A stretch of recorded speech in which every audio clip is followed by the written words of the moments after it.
ओम शांती. आज दिनांक 15/12/2020. बाबांचे महावाक्य आहे, गोड मुलानो, आता घरी जायचे आहे, त्यामुळे देहसहित देहाच्या सर्व संबंधाला विसरून माझे एकटेची आठवण करा आणि पावन बना. प्रश्न: आत्म्याच्या संबंधामधील कोणती एक गोष्ट सूक्ष्म बुद्धिवाले समजू शकतील? उत्तर: 1. आत्म्यावर सुईसारखी हळूहळू गंज चढली आहे. आठवणीमध्ये राहिल्यानेच उतरले. जेव्हा गंज उतरेल म्हणजे आत्मा तमोप्रधानपासून सतोप्रधान बनेल, तेव्हा बाबांची ओढ लागेल आणि बाबाबरोबर परत घरी जाल. जेवढी गंज उतरत राहील तेवढे दुसऱ्याला समजवताना आकर्षित करतील. या गोष्टी फार सूक्ष्म आहेत, जे मोठी डल बुद्धीवाले समजू शकत नाही. ओम शांती. भगवान वाच. आता बुद्धीमध्ये कोण आले आहेत? ते जे गीता पाठशालावाले आहेत. त्यांना तर भगवानुवाच म्हटल्याने श्रीकृष्ण बुद्धीमध्ये येतील. इथे तर तुम्हा मुलांना सर्वोच्च बाबांची आठवण येते. यावेळी संगमयुग आहे. पुरुषोत्तम बनण्यासाठी बाबा मुलांना समजावत आहे की देहासहित देहाचे सर्व संबंध सोडून स्वतःला आत्मा समजा. ही फार जरुरीची गोष्ट आहे, जे या संगमयुगावर बाबा समजवत आहेत. आत्माच पतित बनली आहे, मग आत्म्याला पावन बनून घरी जायचे आहे. पतित पावनाची आठवण करत आले आहेत, परंतु काहीच जाणत नाही.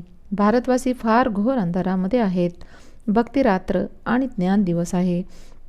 रात्रीला अंधार, दिवसाला प्रकाश होतो.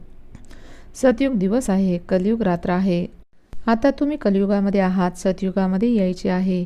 पावन दुनियेमध्ये पतितांचा प्रश्न नाही. जेव्हा पतित बनता तर पावन होण्याचा प्रश्न निर्माण होतो.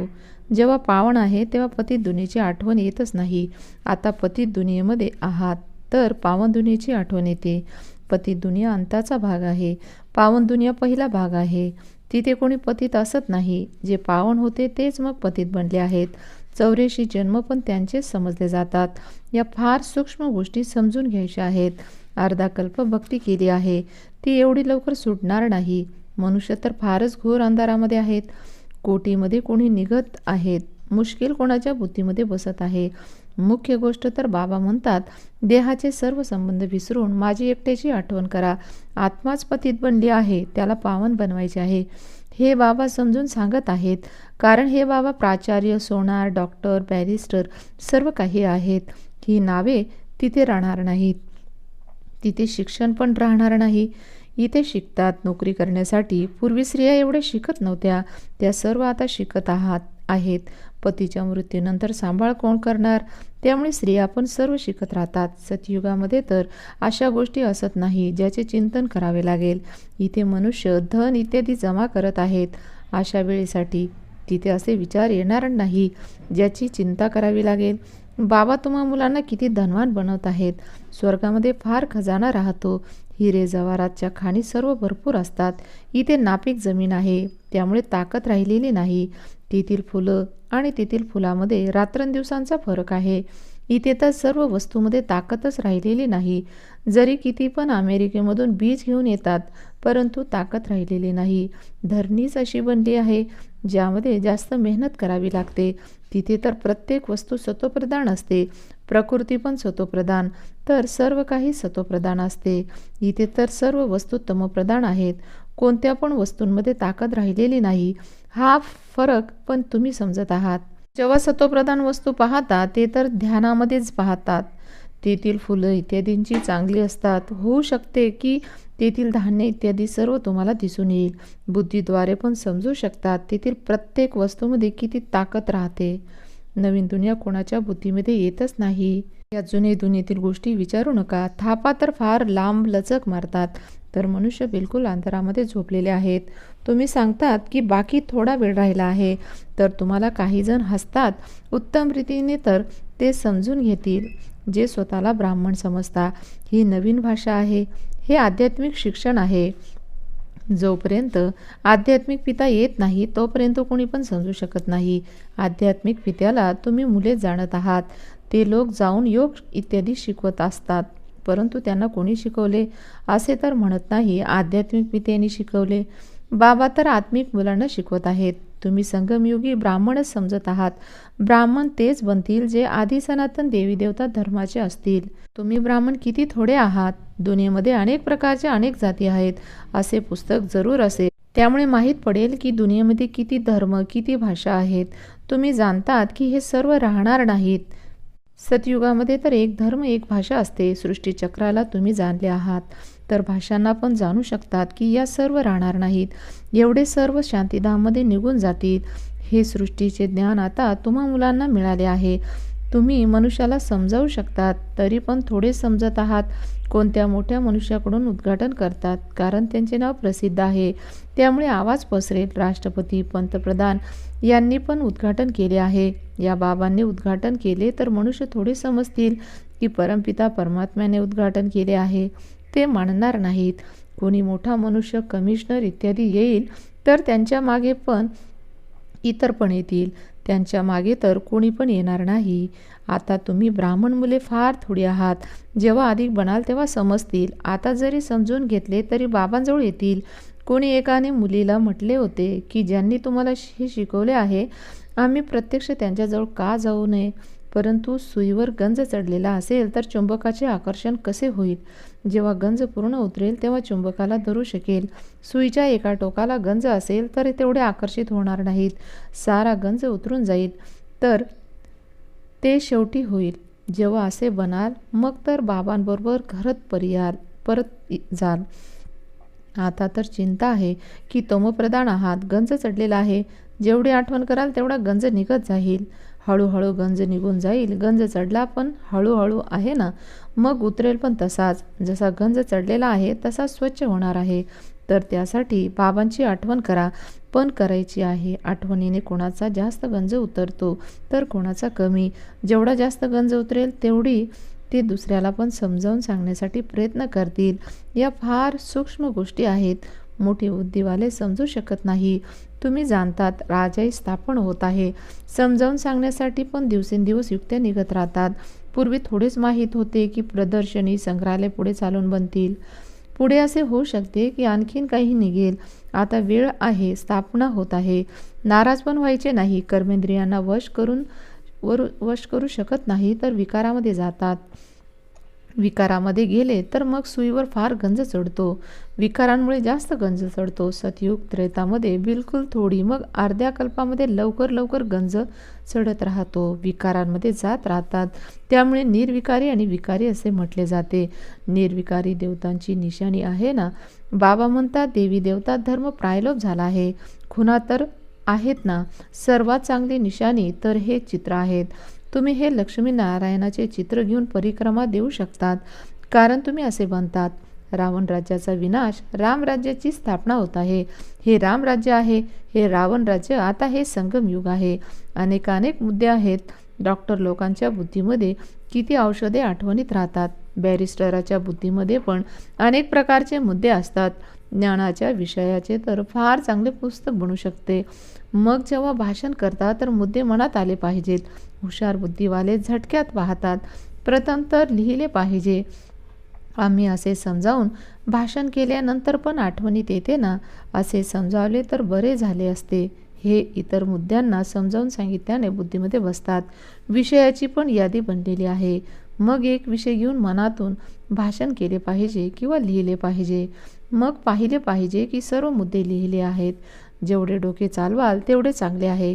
बाबा तर समजवत आहेत ना. हा चांगला सर्जन आहे. यांच्या बुद्धीमध्ये अनेक मुद्दे आहेत. ज्ञानाचे भरपूर झाले तरी सेवेशिवाय मजा नाही. तुम्ही प्रदर्शनी करता तर कुठे 2, 4, कुठे 6 ते 8 निघतात. कुठे एक पण निघत नाही. हजारांनी पाहिले तर निघतात किती थोडे. त्यामुळे आता मोठमोठी चित्रे पण बनवितात. तुम्ही हुशार होत जातात. मोठ्या लोकांची काय अवस्था आहे ती पण तुम्ही पाहत आहात. बाबांनी समजावले आहे. हे पहिले पाहिजे की कोणाला ज्ञान दिले पाहिजे. त्यांची अवस्था पाहिली पाहिजे. जे माझे भक्त आहेत, गीतावाल्यांना मुख्य एक गोष्ट समजवायची आहे की भगवान सर्वोच्चला म्हटले जाते. ते निराकार आहेत. कोणत्या पण देहधारी मनुष्याला भगवान म्हटले जात नाही. तुम्हा मुलांना आता सारे समजवले आहे. संन्याशी पण घराचा संन्यास करून पळून जातात. काही ब्रह्मचारी पण निघून जातात. मग दुसऱ्या जन्मांमध्ये पण तसेच होत आहे. जन्म तर जरूर मातेच्या गर्भातून घेतात.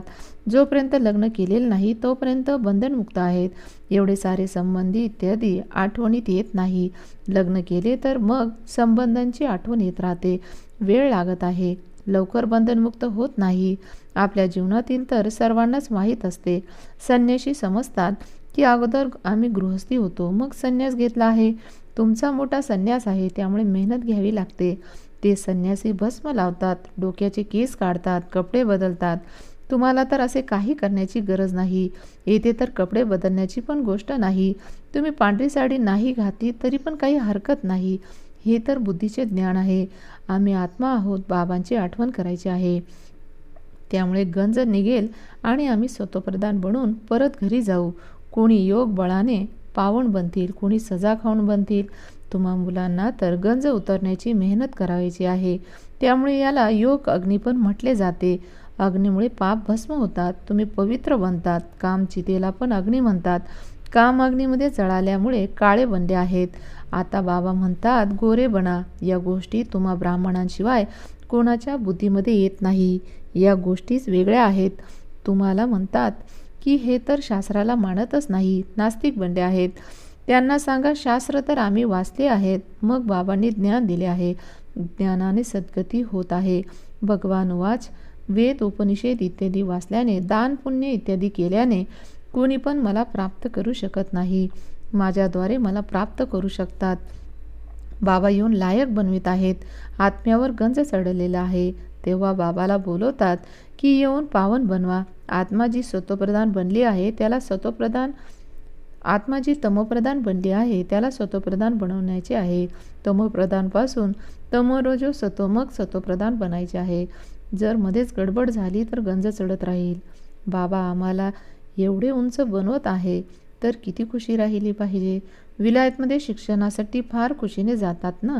आता तुम्ही किती समजदार बनत आहात. कलियुगामध्ये किती तमोप्रधान बेसमज बनले आहात. जेवढे प्रेम कराल तेवढे आणखीन सामना करतात. तुम्ही मुले समजतात की आमची राजधानी स्थापन होत आहे. जे चांगल्या रीतीने शिकतात, आठवणीमध्ये राहतात, ते चांगले पद प्राप्त करतील. कलम भारतापासून लागत आहे. दिवसेंदिवस वर्तमानपत्र इत्यादीतून तुमचे नाव प्रसिद्ध होत राहील. वर्तमानपत्रामध्ये तर सर्वत्र जातात. ते वर्तमानपत्रवाले कधी चांगले लिहितात, कधी खराब. कारण ते पण ऐकलेल्या गोष्टींवर चालतात ना. ज्यांनी जे सांगितले ते लिहून टाकतात. ऐकलेल्या गोष्टींवर फार चालतात. त्याला परमत म्हटले जाते. परमत आसुरी मत आहे. बाबांची श्रीमत आहे. कोणी उलटी गोष्ट सांगितली तर मग यायचे सोडून देतात. जे सेवेत राहतात त्यांना सर्व माहीत राहते. इथे तुम्ही जी पण सेवा करत आहात ही तुमची 1 नंबरची सेवा आहे. इथे तुम्ही सेवा करत आहात, तिथे फळ मिळत आहे. कर्तव्य तरी इथे बाबा बरोबर करत आहात ना. अच्छा, गोड गोड फार वर्षांनी भेटलेल्या मुलांप्रती मातपिता बापदादांची प्रेमपूर्वक आठवण. सुप्रभात. आत्मिक पित्याचा आत्मिक मुलांना नमस्ते. आम्हा आत्मिक मुलांचा मातपिता बापदादांना प्रेमपूर्वक आठवण, सुप्रभात आणि नमस्ते. धारणेसाठी मुख्य सारांश आहे. पहिली पॉइंट, आत्मारूपी सुईवर गंज चढलेला आहे. त्याला योग बळाने काढून सत्वप्रधान बनण्याची मेहनत करायची आहे. कधी पण ऐकलेल्या गोष्टीवर चालून शिक्षण सोडून द्यायचे नाही. 2. बुद्धीमध्ये ज्ञान मुद्द्यांनी भरपूर करून सेवा करायची आहे. त्यांची अवस्था पाहून ज्ञान द्यायचे आहे. फार तीक्ष्ण बुद्धीचे बनायचे आहे. वरदान, आधी अनादी स्वरूपाच्या स्मृतीद्वारे आपल्या मूळ स्वधर्माचा अंगीकार करणारे पवित्र आणि योगी भव. ब्राह्मणांचा मूळ स्वधर्म पवित्रता आहे. अपवित्रता परधर्म आहे. तर पवित्रतेचा स्वीकार करणे लोक मुश्किल समजत आहेत. ते तुम्हा मुलांसाठी अति सहज आहे. कारण स्मृतीमध्ये आले आहे की आमचा वास्तविक आत्मा स्वरूप सदा पवित्र आहे. अनादी स्वरूप पवित्र आत्मा आहे आणि आदी स्वरूप पवित्र देवता आहे. आता शेवटचा जन्म पण पवित्र ब्राह्मण जीवन आहे. त्यामुळे पवित्रताच ब्राह्मण जीवनाचे व्यक्तिमत्व आहे. जो पवित्र आहे तोच योगी आहे. बोधवाक्य, सहज योगी म्हणून आलबेला पण आणू नका, शक्तिरूप बना. सहज योगी म्हणून आलबेला पण आणू नका.